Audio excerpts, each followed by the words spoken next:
Good afternoon, everybody. I'm John Webb from Game Theory.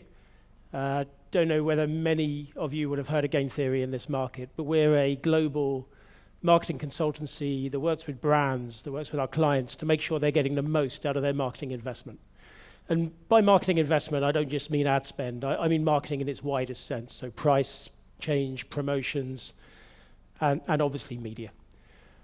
What I'd like to talk about today is how marketing effectiveness, how measuring the impact of marketing, when it's done incorrectly, it can actually have a bad impact on brand growth, profitable growth year on year. We've seen over the last 5 years an increasing trend towards short-termism, people focusing just on the short-term return on investment of an activity. And that's leading to some pretty poor decisions being made. And as we go through the talk, hopefully I'll be able to show you plenty of evidence to back that up. Now, who do we work with? Well, in Turkey, we've worked with both Coach and Visa, with some other brands as well. In other regions of the world, we've worked with big telco players like Vodafone, drinks manufacturers like Diageo, and major retailers across Europe like Aldi, coming out of Germany. So we work for some pretty big brands, and some of the examples I'm going to share today are based on their experiences. So, is that working? Here we go. So this will build slowly over time. And I guess we all know, I mean, some of you are probably facing the pressures yourselves in your day-to-day jobs. Everybody is measuring the impact of marketing, the impact of digital with digital sales metrics and digital media. It's only accentuated that trend. As I said, unfortunately, a lot of the metrics that we're using, a lot of the measurement techniques that we're using, whether we look at market mix models for offline, all the way through to digital attribution for online, they're all focusing on the short term. So the classic KPI that comes out of a market mix study is return on investment. So the incremental benefit of running an activity, like a promotion or advertising, divided through by the cost of that activity. Now, that's a standard metric, and in fact, my company does a lot of that, ROI analysis. Now, the problem is, focusing on the return on investment, when it's measured just over the short term, could really lead to bad decisions being made.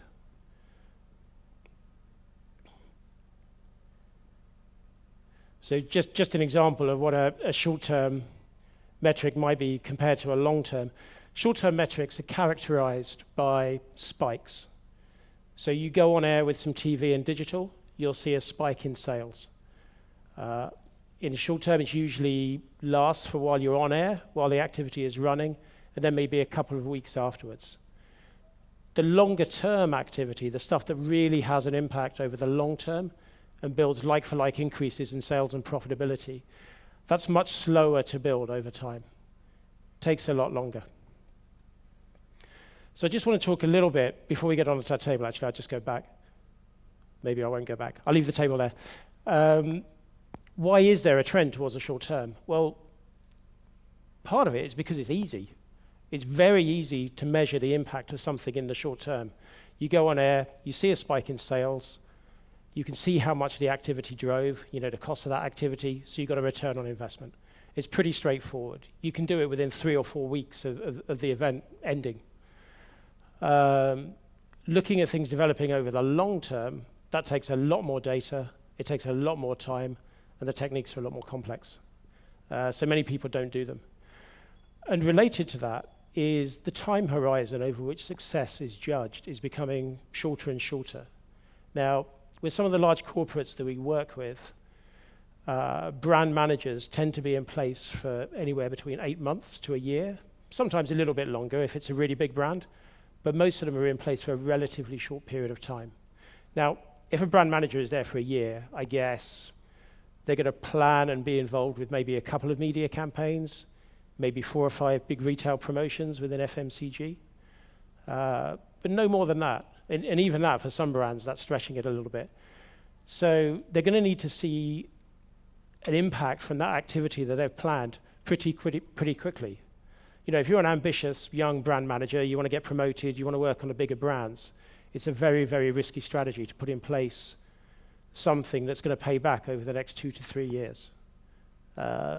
And yet, those activities that pay back over the longer term dwarf massively the impact of any short-term return on investment. And let's have a look at that. Let's put that into context with this table. So this was analysis that was run for a global retailer. They, one of our bigger clients, they operate in 120 markets. We don't do the analysis in 120 markets, but they're a massive player on the global stage. The table shows basically the payback from their advertising. And it's the multiplier that takes you from the short-term effect of media to the long-term effect. So we've got call to action, we've got introducing new ranges, and we've got creatives that emphasize brand values, such as quality, inclusivity, that kind of thing. There's a massive range in the multiplier. So the call to action spots actually have no impact in the long run. So you see the spike in sales, and then that's it. There's nothing after that at all. When you advertise brand values, on the other hand, the increase in sales lasts for up to 2 years. So you'll see a smaller increase in sales in the short term, but then for every single week afterwards, sales remains higher by a relatively small amount, but because it's there every single week of the year, it adds up to a lot of money. And you can see the multiplier there is almost double the short term. So something that looks good in the short term doesn't look so good in the long term. Advertising brand values pays back. It just pays back over a long period. So from that, hopefully we can see that just call to action spots where maybe we say, come in this weekend if you're a retailer because there's a price promotion or there's some kind of deal on. Yeah, price promotion, I mean, they look good in the short term, they look good in the weeks that you're running it, but not afterwards. Whereas advertising brand can really have long-term benefits. And the logic behind that is the purchase funnel or the path to purchase. Now, it's a digital world, right? I mean, I get that, and I get that a purchase funnel has been disrupted and is quite short. Moving from awareness all the way down to activation might have taken weeks 5 years ago. Now it takes days, maybe within the same day within some markets. But the purchase funnel is still there. You've still got to build awareness.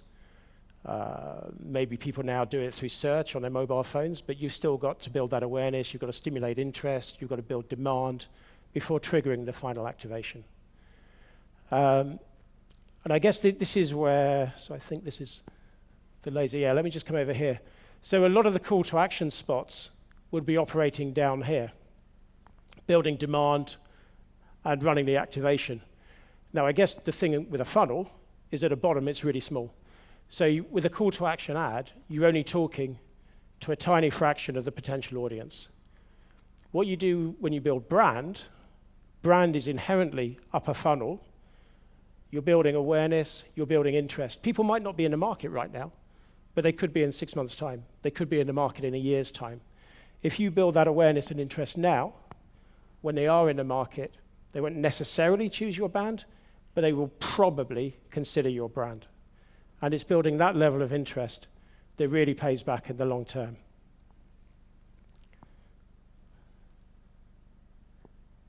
I got a sticky remote. Here we go. So just before we go on to look at some case studies and some evidence, I just wanted to pause to think, what's marketing really about? I'm going to read this out because it's a quote. I guess everybody's got their own views on what marketing's really about. This is from Peter Doyle, who used to be a professor at one of the large business schools in Europe. I just read it out. Marketing is increasingly about creating customer preferences where there are no real differences between competing products. So I just read the key part of that again. Creating preferences where there are no real differences. Or I guess to bring it up to date and using Byron Sharp's language, creating mental availability. Hopefully he's not here and he won't call me out for misquoting him. Right, well, what does that mean? Let's have a look. So here we've got some ibuprofen. It's a well-known pain relief, effective at combating headaches and general pain relief. Pretty cheap. Apologies for the UK price, but pretty cheap, 35p a pack. You get a pack of 16 tablets, pretty high strength, 200 milligrams of the active ingredient. So 35p, pretty cheap. Seems like a no-brainer to buy that. But On the shelf below it, in a retailer, is a branded alternative. Now, look at that, costs £2.20, almost 6 times the cost of the private label, the private label alternative. 6 times the cost, and it's exactly the same product, exactly the same ingredients, exactly the same strength, exactly the same number of tablets in a pack. It takes exactly the same amount of time for the active ingredient to get into the bloodstream. Everything is exactly the same, and yet millions of people are buying a pack that costs almost 6 times as much. Now, that's the power of a brand. Just to go back to the quote, that's creating preferences where there are no real differences. And the value of the brand here, I mean, this is a brand that's worth about, I don't know, just over £100 million, I guess, in the UK. So it's quite a big brand. The value of their strategy is worth effectively, what, £1.80? Almost £2. Let's call it £2. It makes it easier. £2 multiplied by every single pack that is sold. Now, they didn't achieve that through luck. It wasn't a fluke. They didn't achieve that price premium by focusing on promotions, by focusing on hitting a short-term return on investment. They focused on solving a problem for their consumers. They solved it. They hit that price premium by creatively working out what the pain point of their clients were, their consumers were, and solving that. And that's the real power of creativity and advertising. It's trivial. It's easy to go out on TV or digital and say, come into the store this weekend because we've got 20% off all our prices. That's trivial. Anybody can do that. The real power of marketing is in building a brand where you can charge a price premium of effectively £2 on every pack that's sold. It's amazing. And you know, I'm one of them. I even know everything about Nurofen. I know it's exactly the same product as the own label, and I still buy it. And that's not an isolated example by any means at all. Now, I would imagine most people here know about Brand Z, but for those that haven't come across it, Brand Z it's a study run by Millward Brown, part of the WPP family, and it looks at the power of individual brands. So things it considers are the ability to charge a price premium, the willingness for consumers to try the brand for the first time, and the willingness of consumers to repeat buy. It's run globally, it's run in all markets. Now, so we're going to look at, if you had $100, sugar. If you had $100 back in 2007, and you had a choice of where to invest it, if you'd have put it, I'm going to read the numbers out just so I don't get them wrong. If you'd have put it in the S&P 500, so the S&P 500 is a stock index that looks at the 500 biggest companies in the US.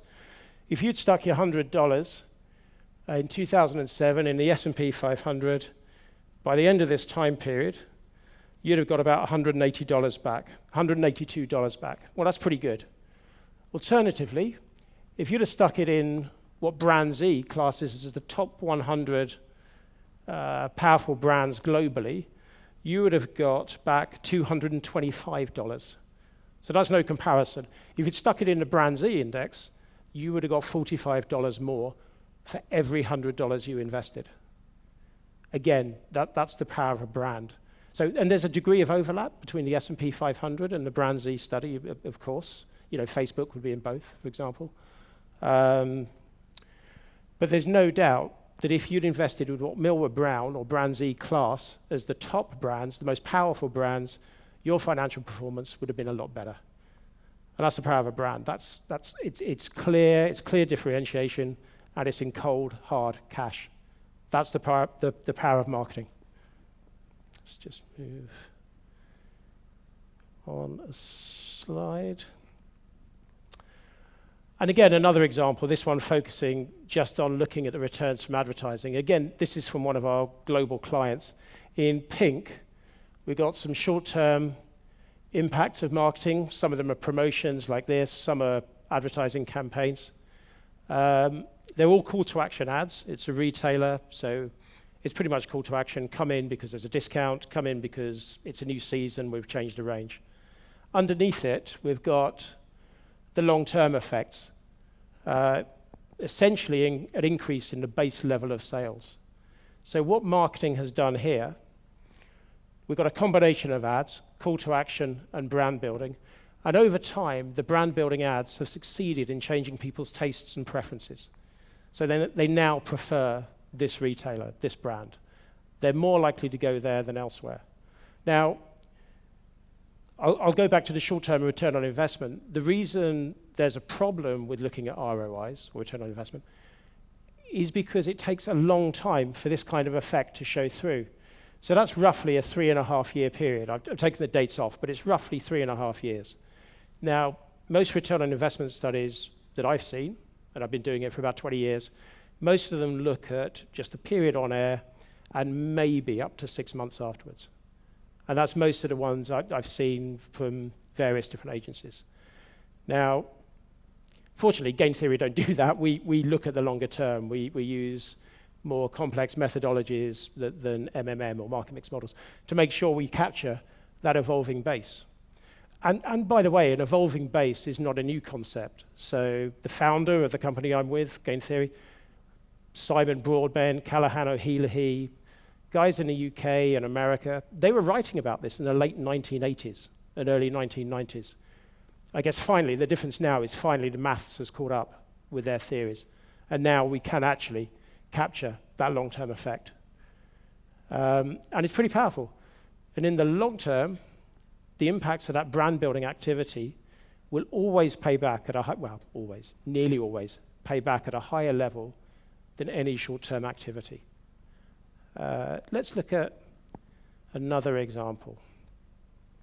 So the chart here shows price elasticity. So price elasticity, I guess most people will know how important it is. An elasticity describes the rate at which something changes. So in this case with price, a price elasticity of -2 means that if you increase the price by 10%, sales volume will drop by 20%. So the elasticity is just kind of like a multiplier to get from the change to the actual input. For the brand we're looking at here, they started with a price elasticity of about -1.8. So push the price up by 10%, sales go down by 18%. By the end of the period, their price elasticity was about -0.8, a lot lower. People were a lot less sensitive to price.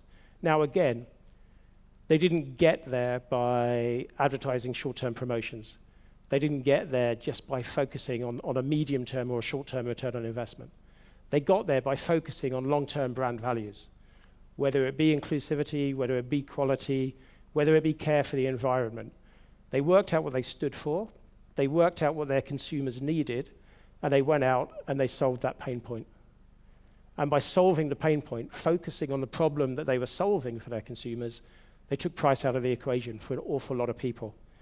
So we've worked with them for a long time. Again, I'm going to give you some results, and I'll read them out so I don't get the numbers wrong.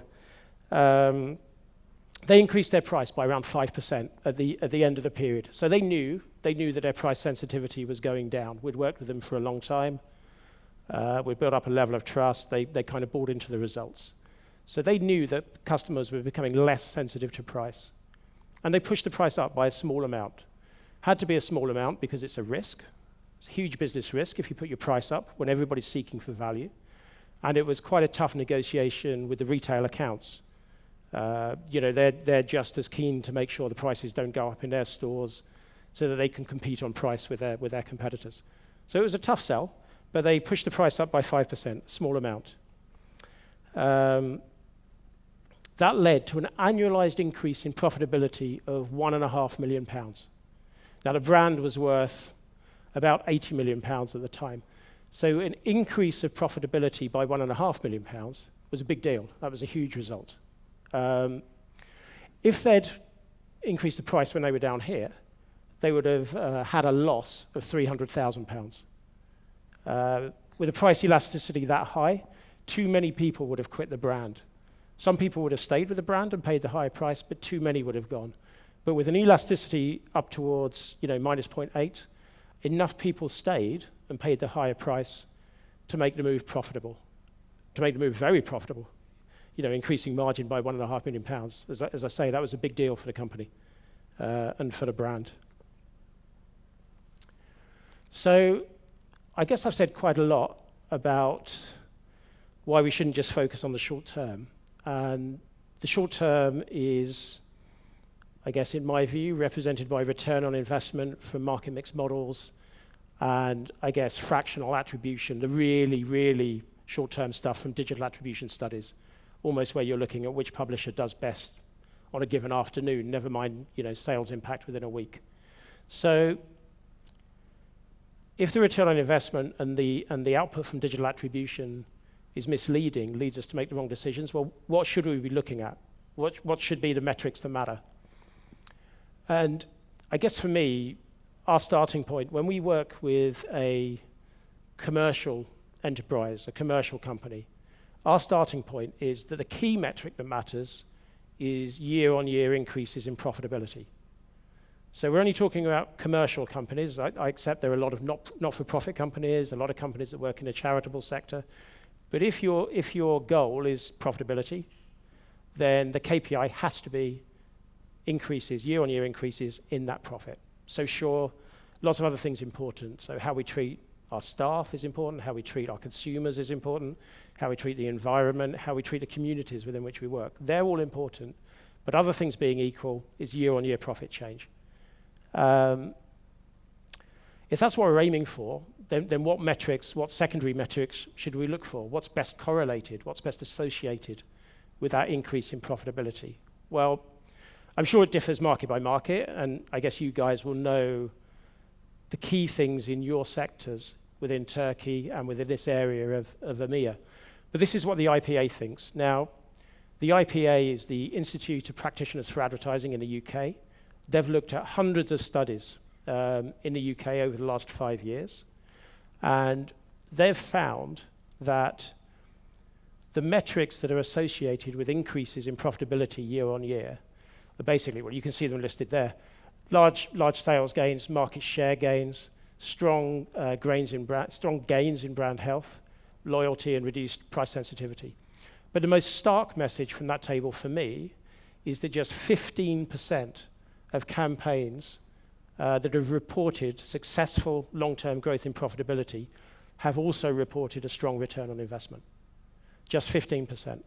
And for me, that's the clearest message, really, that focusing on just the return on investment can lead you to make poor decisions. Now, I'm not saying that return on investment should be scrapped or thrown away. It's clearly a pretty powerful metric. It's very good at showing efficiency. So where's the most efficient point to advertise? Should I advertise in TV or print? Radio or digital? How should I stagger my advertising? I kind of know that TV, if I run TV, my paid search will do better, but how much TV do I need to run first? And then how much search do I need to do? It can help with diminishing returns and saturation effects. So it can help with all of those things. But it is not, and never has been, a predictor of long-term growth or long-term success. And I think that's my key message. So thank you very much.